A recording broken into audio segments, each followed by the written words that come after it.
ಪ್ರಕೃತಿಯ ಮಡಿಲಲ್ಲಿ ಸ್ವಚ್ಛಂದವಾಗಿ ಇರಬೇಕಾದ ಮೂಕ ಪ್ರಾಣಿಗಳು ಇಂದು ಮನುಷ್ಯನ ಸ್ವಾರ್ಥ ಮತ್ತು ನಿರ್ಲಕ್ಷ್ಯದಿಂದಾಗಿ ಸಾವಿನಂಚಿಗೆ ತಳ್ಳಲ್ಪಡ್ತಾ ಇವೆ.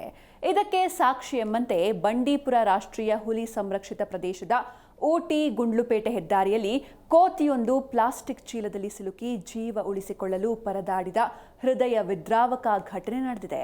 ಪ್ರವಾಸಿಗರು ತಿಂದು ಬಿಸಾಡಿದ ಪ್ಲಾಸ್ಟಿಕ್ ಕೈಚೀಲವೊಂದು ಆಹಾರದ ಆಸೆಗೆ ಹೋದ ಕೋತಿಯ ತಲೆಗೆ ಸಿಲುಕಿಕೊಂಡಿದೆ. ಸುಮಾರು ಅರ್ಧ ಗಂಟೆಗೂ ಹೆಚ್ಚು ಕಾಲ ಆ ವಾನರ ಚೀಲದಿಂದ ಹೊರಬರಲಾಗದೆ ಉಸಿರುಗಟ್ಟಿ ತತ್ತರಿಸಿದೆ. ಮುಖವೆಲ್ಲ ಪ್ಲಾಸ್ಟಿಕ್ನಿಂದ ಮುಚ್ಚಿ ಹೋಗಿ ಅಸಹಾಯಕತೆಯಿಂದ ಓಡಾಡ್ತಾ ಇದ್ದ ಈ ದೃಶ್ಯ ನೋಡುಗರ ಕಣ್ಣಲ್ಲಿ ನೀರು ತರಿಸುವಂತಿತ್ತು. ದೇಶ ವಿದೇಶಗಳಿಂದ ಬರುವ ಸಾವಿರಾರು ಪ್ರವಾಸಿಗರು ಕುಡಿಯುವ ನೀರಿನ ಬಾಟಲಿಗಳು ಮತ್ತು ಕುರುಕುಲು ತಿಂಡಿಗಳ ಪ್ಲಾಸ್ಟಿಕ್ ಕವರ್ಗಳನ್ನು ಸಮರ್ಪಕವಾಗಿ ವಿಲೇವಾರಿ ಮಾಡದೆ ಕಾಡಿನ ಅಂಚಿನಲ್ಲಿ ಎಸಿತಾ ಇದ್ದಾರೆ. ಪರಿಸರಕ್ಕೆ ಮಾರಕವಾಗಿರುವ ಪ್ಲಾಸ್ಟಿಕ್ ಬಳಕೆ ಕಾಡು ಪ್ರಾಣಿಗಳ ಪಾಲಿಗೆ ಮೃತ್ಯುಪಾಶವಾಗಿ ಪರಿಣಮಿಸ್ತಾ ಇದೆ. ಹಸಿರು ಕಾಡನ್ನ ಉಳಿಸಬೇಕಾದ ಪ್ರವಾಸಿಗರು ಪ್ರಾಣಿಗಳ ಜೀವದ ಜೊತೆಗೆ ಚೆಲ್ಲಾಟವಾಡ್ತಾ ಇರೋದು ದುರಂತ.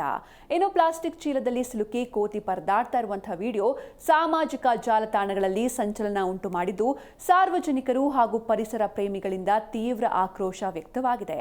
ನಮ್ಮ ಒಂದು ಸಣ್ಣ ತಪ್ಪು ಪ್ರಾಣಿಗಳ ಪ್ರಾಣಕ್ಕೆ ಕಂಟಕವಾಗಬಾರದು ಅಂತ ನೆಟ್ಟಿಗರು ಕಿಡಿಕಾರಿದ್ದಾರೆ.